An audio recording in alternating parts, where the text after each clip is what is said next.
Bien-aimés dans le Seigneur, nous continuons notre exhortation et notre prière concernant les clés du royaume des cieux, comme nous l'avons vu dans Matthieu 16, verset 19. Nous avons vu la première clé, le nom de Jésus. Et aussi la deuxième clé, la parole de Dieu. Aujourd'hui, nous allons continuer avec la troisième clé, le Saint-Esprit. Disons dans Genèse chapitre 1 verset 2, la terre était informe et vide. Il y avait des ténèbres à la surface de l'abîme et l'Esprit de Dieu se mouvait au-dessus des eaux. Ça c'est le récit de la création. La parole de Dieu nous dit que l'Esprit de Dieu se mouvait au-dessus des eaux. Au moment de la création, l'Esprit de Dieu était présent. Donc, Dieu le Père, Dieu le Fils et Dieu le Saint-Esprit ont œuvré toujours ensemble, ont toujours travaillé ensemble. C'est pour ça qu'il dit, faisons l'homme à notre image. Faisant allusion à Dieu le Père, Dieu le Fils, Dieu le Saint-Esprit. Faisons l'homme à notre image.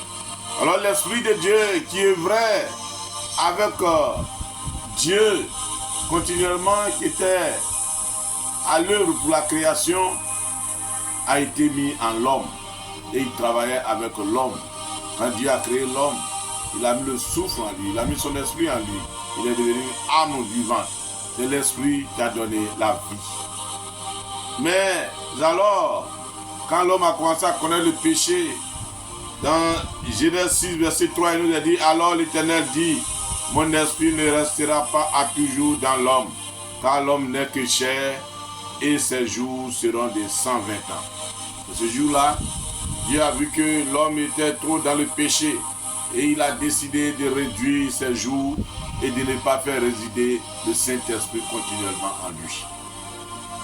L'Esprit de Dieu n'était plus continuellement en l'homme. Quand Dieu avait besoin d'utiliser un homme, il envoyait son Saint-Esprit en lui.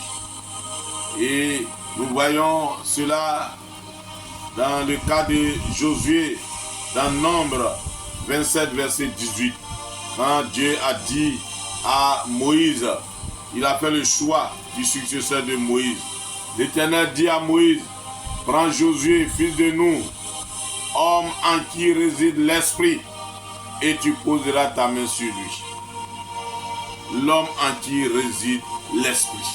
Il y a des gens en qui Dieu fait résider son esprit.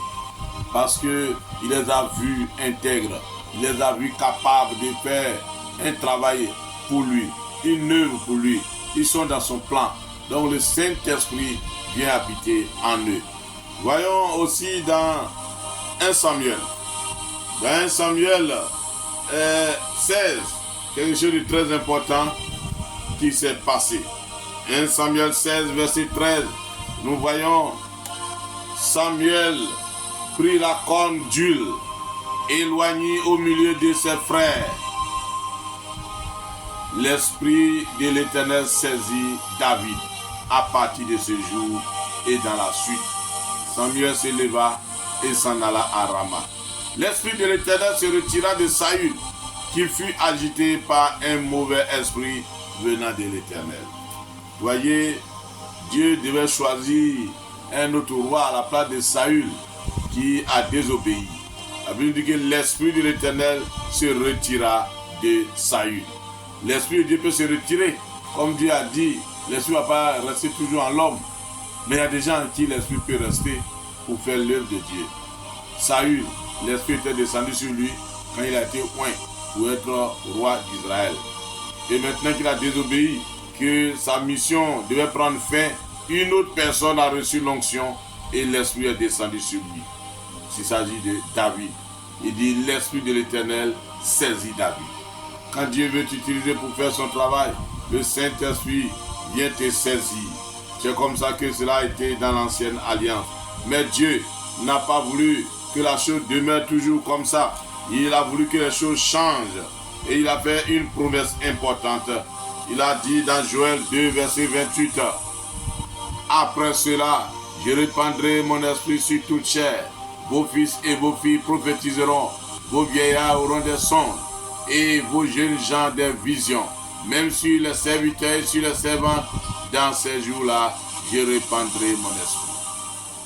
Dieu a promis de répandre son esprit.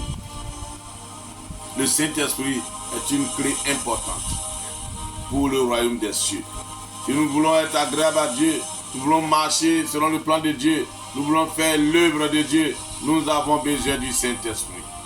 Le Saint-Esprit est l'élément essentiel pour pouvoir faire une œuvre et plaire à Dieu, satisfaire aux conditions pour remplir la mission de Dieu, pour pouvoir avoir accès au royaume des cieux.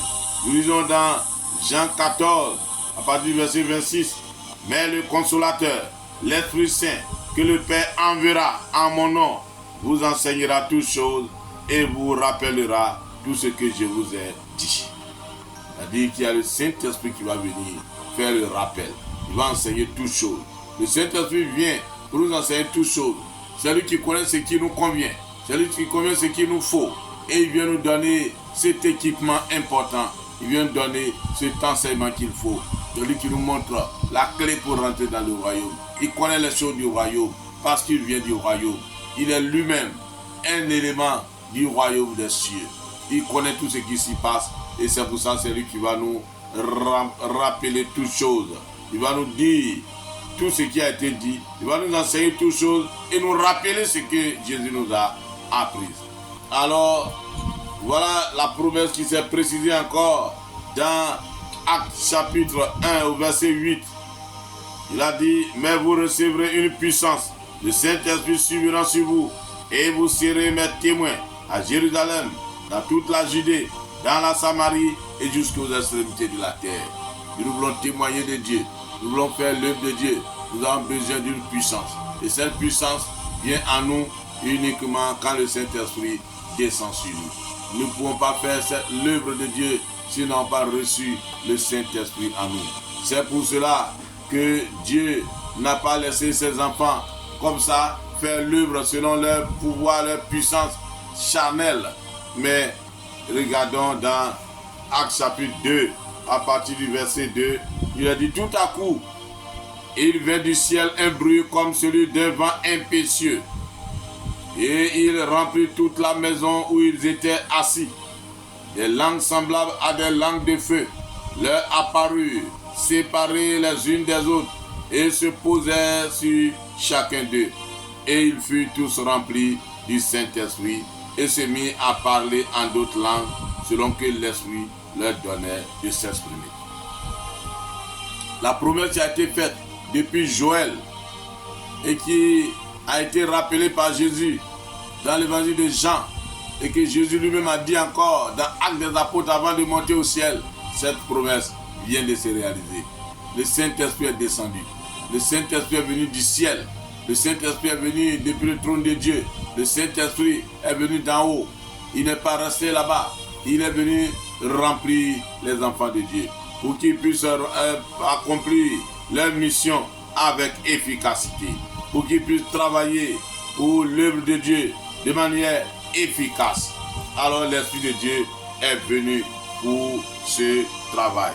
L'Esprit de Dieu est venu pour accomplir ce rôle merveilleux. Le Saint-Esprit est venu pour les remplir.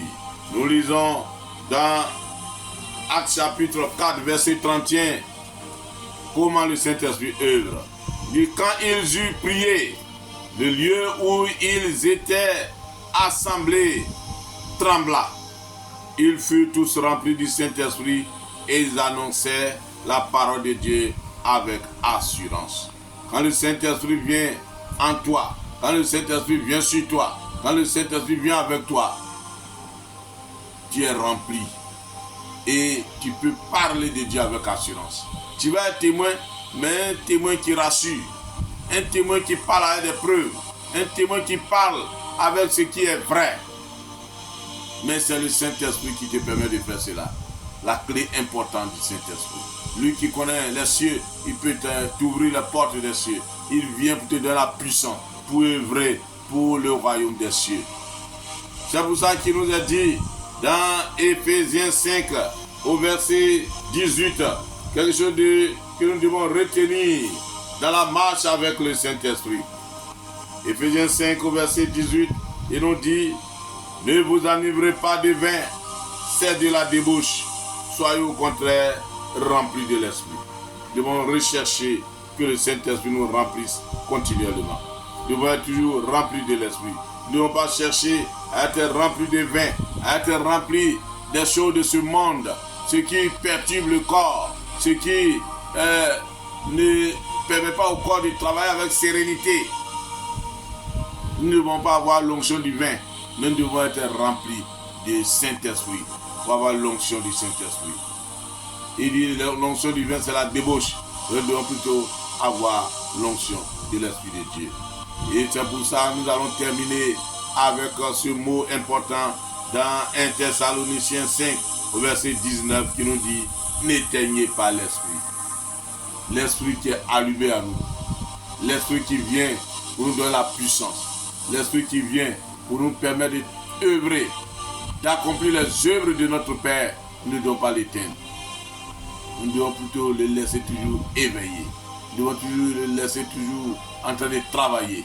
Nous devons toujours le laisser toujours s'allumer, brûler et nous permettre de briller afin de faire l'œuvre du Seigneur. La clé importante du Saint-Esprit. Si nous voulons travailler avec Dieu, pour Dieu, dans la maison de Dieu, dans le champ de Dieu, nous avons besoin du Saint-Esprit. C'est la clé importante. Que le nom du Seigneur soit béni. Au nom de Jésus, nous allons prier. Notre Père, je voulais te présenter tous ceux qui ont suivi cette exhortation d'aujourd'hui. Je prie que tu ouvres les écrits des cieux pour eux et que tu fasses descendre le Saint-Esprit sur eux afin qu'ils puissent œuvrer avec efficacité, avec puissance et que l'Esprit qui est en eux ne s'éteigne point, que rien ne vienne perturber l'action de l'Esprit dans leur vie. Seigneur, donne-leur ces clés importantes afin qu'ils puissent avoir accès au royaume des cieux. Seigneur, que sur la terre ils vivent déjà ta volonté et qu'étant sur la terre, ils fassent ce que tu leur demandes de faire afin de glorifier ton nom. Merci Père, parce que tu leur donnes la puissance, tu leur donnes la victoire, tu leur donnes la vie, tu leur donnes l'élévation et tu pourvois à tout ce qu'il faut pour que ton nom soit célébré, glorifié dans leur vie. À toi l'honneur et la gloire, au nom puissant de Jésus. Amen.